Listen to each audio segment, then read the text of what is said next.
السلام عليكم. نعم. انا كنت لسه بكلم حضرتك والخط قطع. ها.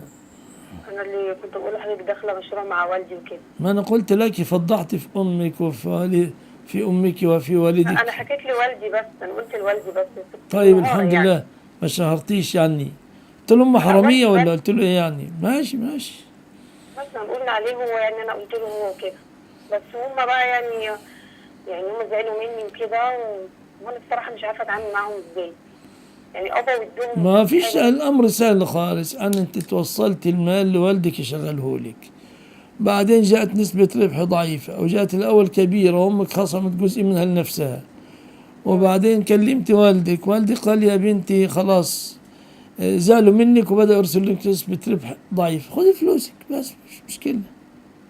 هو المشكله ان انا مش هينفع اخرج لان ده مشروع فيه ماكينات، فالماكينات لازم تتباع. خلاص ارضي بما قسمه الله لك وذكريهم انا بالله. غلطت في حاجه ولا؟ انا في عليا وزر، انا بس ده في انت عليا وزر شهرت ولا؟ بأمك وأبوك على العالم كله. السؤال ده ينسأل على الهاتف الخاص. الله يبارك فيك، اسأل على الهاتف الخاص. مؤمن هاني يقول لي مؤمن هاني. ماشي. حكم الفتح على الإمام في الوقف اللازم، إذا ما نختل نبه، وقف على الوقف اللازم ما في مشكلة. المدرسين الذين يضعون مواعيد الدروس في مواقيت الصلاة آثروا الآخرة على الأولى، وعليهم أن يعيدوا النظر فيما يصنعون. السلام عليكم. السلام عليكم ورحمة الله وبركاته. عليكم شيخنا السلام. لو سمحت عندي سؤال. نعم. الدولة بتنزل شقق لأصحاب الإعاقات. نعم عفوا. فهل يجوز إن عفوا. الدولة بتنزل الدولة بتنزل شقق لأصحاب الإعاقات؟ طيب ماشي. هل يجوز إن حد صاحب إعاقة يقدم على شقة وأنا أشتريها منه؟ أظن يحبسوك الأيام دي، بدوروا على اللي بيعمل كده يحبسوه. بدأوا بالسيارات. إذا كان القانون يسمح لا بأس، لا يسمح لا تفعلي، تمام، لأنهم شكرا يا شيخ. بيعطوا هبة مقيدة، لا بيفرضوا 5 سنوات أو 6 سنوات بعد. لازم تشوف القانون اللي تم به البيع. نعم نعم، شكرا يا شيخ. الله يسلمك. السلام عليكم. عليكم السلام ورحمة الله وبركاته. ازي الحال يا شيخ؟ اني احبك في الله والله. الحمد لله، الله يسلمك. عندي سؤال معلش يا شيخ. تفضل. ها. الو. تفضل. بعد اذنك يا شيخ، هو بس كان اخويا. ها. اخويا أخوك ماله؟ كان المفروض شغلانته ان هو بيبيع. اوكي. وكان بيبيع بيطلب عفوا. منه في الشغل ان هو يبيع يخلي ماذا؟ الزباين يعملوا يبيع ماذا؟ كان بيبيع. أخوك بياع تاجر. مظبوط موعد. وبيطلبوا منه في الشغل ان هو يعمل تقييم، يخلي الزباين يعملوا تقييمات على الصفحة. طيب. تمام. تمام. فطلب التقييمات دي في الشغل لأنها ضرورية. فأنا خليت صحابي ما تعاملوش طبعا مع الشغل بتاعه، خليتهم يدخلوا يقيموا كأنهم زباين يعني. مش فاهم لم أفهم. أعد السؤال. يعني هم طالبين منه في الشغل ان هو يخلي الناس يقيموا الشغل ويقيموا الشركة اللي هو شغال فيها طيب. بتقييمات كويسة. يعني يعني يقيموها بتقييمات كويسة ولا بالحق؟ لا، بتقييمات كويسة. فأنا خليت أشخاص معارف ليا يقيموها، هم ما تعاملوش مع الشركة بتاعته خالص. طب ما أنت غشاش مثل صاحبك.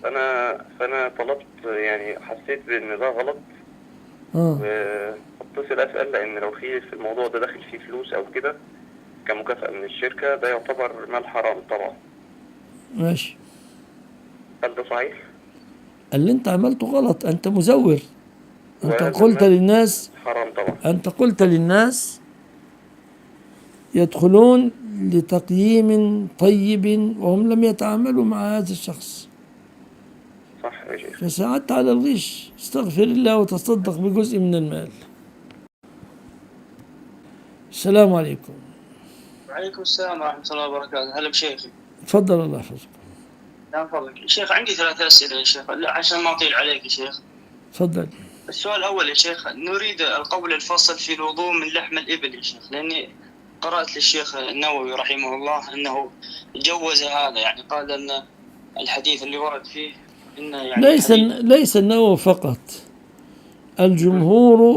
الجمهور يقولون بعدم وجوب الوضوء من لحوم الإبل، وبعضهم قال إن الأمر بالوضوء منسوخ، ولكن الأحوط لك في الدين والألزم لك أن تتوضأ من لحوم الإبل، هذا الأحوط لك في دينك والأسلم لك في دينك، دون دخول في سائر التفاصيل إن كنت تريد قولا فصلا. طيب يا شيخ، حديث البخاري رحمه الله اللي هو الحرى والحرير والخمر والمعازف، فيه شيخ أنا ما أسمي شيخ وسيم يوسف يقول أن هذا الحديث معلول، وأنه ورد في كتاب البخاري لكنه ليس في صحيحة، فما الرد على هؤلاء؟ لا، هو يقول أن هذا الحديث في البخاري لكنه معلق، ومعنى المعلق الذي سقط من أول إسناده راو فأكثر، هذه علته. ويتكلم في بعض رواته أظن هشام بن عمار، ووجه الجواب أن الحديث له طرق موصولة يصحح بها اختصارا. طيب يا شيخ، لو اشتريت يا شيخ وبعد ذلك في جزئية أخرى أهم مما ذكر، هل نما إلى علمك أن الرسول صلى الله عليه وسلم كان يعزف، أو الصحابة كانوا يعزفون بالبربة يا عود يا كمنجة يا ناي، كانوا بيعملوا كده؟ حاشا بالله. الله يبارك فيك، فينا هذا. نعم. السؤال الثاني الثالث يا شيخ، لو اشتريت من شخص يعني أي حاجة وقال لي أبيعها لك بشرط أنك إذا أردت أن تبيعها لي، فهل هذا شرط باطل؟ شرط باطل. اتفقت معه، هل ينطبق عليه المؤمنون عند شروطهم أم لا ينطبق عليه هذا القول؟ طيب، إذا أردت أن تبيع ستبيع له كما يشتري الناس أو أقل من الناس؟ لا، نفس الناس، يعني نفس السعر. لكن هو شرط أني أبيع له، لأنه هو يعني باعها وهو يريدها لكنه محتاج، وقال لي إذا أردت أن بيع يعني حلفني بالله مثلا، يعني وأنت حلفت له، فرضا حلفت له، هل أنا ملزم ملزم؟ أنه شرط؟ لا ملزم، ما دام يشتري بنفس السعر بس مو امتياز، حق امتياز. إذا كان يشتري بنفس السعر لا بأس، بيع له ووفي بوعدك. جزاك وياكم. السلام عليكم. السلام عليكم. عليكم السلام ورحمة الله وبركاته. نعم يا شيخ، دلوقتي كنت عايز اسال حضرتك، لو كان انا معايا واحده زميلتي في الكليه كنا بنتكلم مع بعض في الاول وكده، وانا عارف ان ده حرام يعني، بس فجينا في سنه، الكلام كان من سنه، وبعدها راح عملت لها مسحت المحادثات، انا ما بقتش اتكلم معاها خالص. طيب. بعدها راحت جت النهارده بعتت لي قالت لي عايز اكلمك ومش عارف ايه، قلت لها لا يعني حرام وكده، راحت قالت لي لا احنا كلامنا كان عادي وبنتكلم في الدراسه وبس وكده، فانا عارف انه حرام، بس هي لما قالت لي كده رحت بحثت وكده، فهل انا كده كان عندي شك يا شيخ ولا لا؟ يا أخي الكريم، الرسول صلوات الله وسلامه عليه يقول: ما تركت بعدي فتنة أضر على الرجال من النساء. وبالصورة التي ستبدأان فيها فتنة، وهل أنت ترضى لأختك هذا؟ لا طبعا. الله يكرمك. إذن يعني يا شيخ أنا دلوقتي قلت لها وكل أنواع الكلام حرام، حتى لو هتكلميني في دراسة أو ما تخطبها، عفوا ما تخطبها وخلصنا الدور. طب يعني كلامي صح؟ كلامك صح، مش يعني أصل ما فيش، عفوا هي ممكن تطلب منك كلام في الأول حلال. نعم صراحة. افهم يا حبيبي. لا كان كلام بتقولي في الدراسة وكده، بس احنا كنا بنتكلم معاها، بنتكلم ساعة في الدراسة وبنتكلم تاني برضه. أحبك يا حبيبتي يا عسولة يعني. ما قلت لها كل الكلام حرام يعني. لا مش كل الكلام حرام، احنا نقول يا جماعة الكلام لا المحادثه ما بين الشاب والبنت اللي هو الصحوبيه وكده، طبعا. كل يوم يتكلموا في المحادثات. لا لا لا، ما ينفعش، انت لا ترضاها لاختك الا اذا حرام كنت. صح، انا اللي انا قلت حرام عشان ما بقاش فديت غلط بس.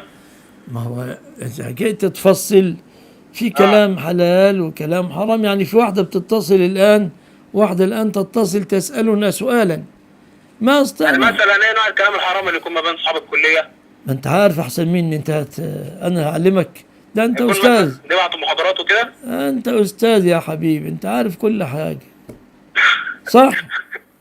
طب انا هسألك عشان الفتوى يا شيخ والله، يا يعني عم انا قلت لك انا الكلام هو يعني. السلام عليكم. السلام عليكم. عليكم السلام ورحمة الله. تفضل. الحمد لله. شيخنا، هل تنصح طالب العلم الحديث أن يبدأ بشرح نزهة النظر في البداية أم نخبة الفكر؟ والله أنا شايف الاثنين صعبين عليه، أسلوبهم صعب شوية. عندنا رسالة طيبة الحمد لله، عندنا اسمها أسئلة وأجوبة في مصطلح الحديث.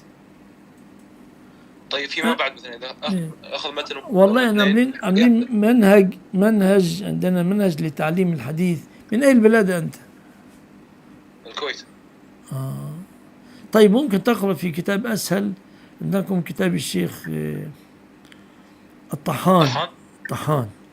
نعم كتاب طيب سهل. شيخنا، لمن يعني مثلا انتهى من متن الشيخ الطحان، يعني أراد أن يبدأ أو متن التذكر لابن الملقن مثلا، شوف اسمع يا أخي، اسمع بس اسمعني.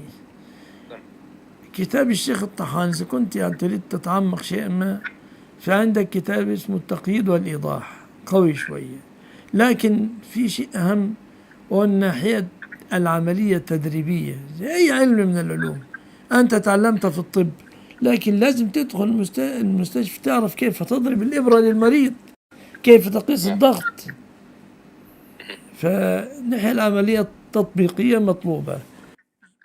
هذا في أي متن عملية تطبيقية؟ نعم، تخريج الحديث، النظر في الرجال، النظر في العلل، ربط الروايات بعضها ببعض، على من يدور الحديث، كذا إلى غير ذلك. طيب جزاكم الله خير. وياكم الله خير. صحة حديث أكثر، أو النساء أكثر أهل النار. اطلعت على النار فرأيت أكثر أهلها النساء، واطلعت على الجنة فرأيت أكثر أهلها الفقراء. الحديث ثابت صحيح.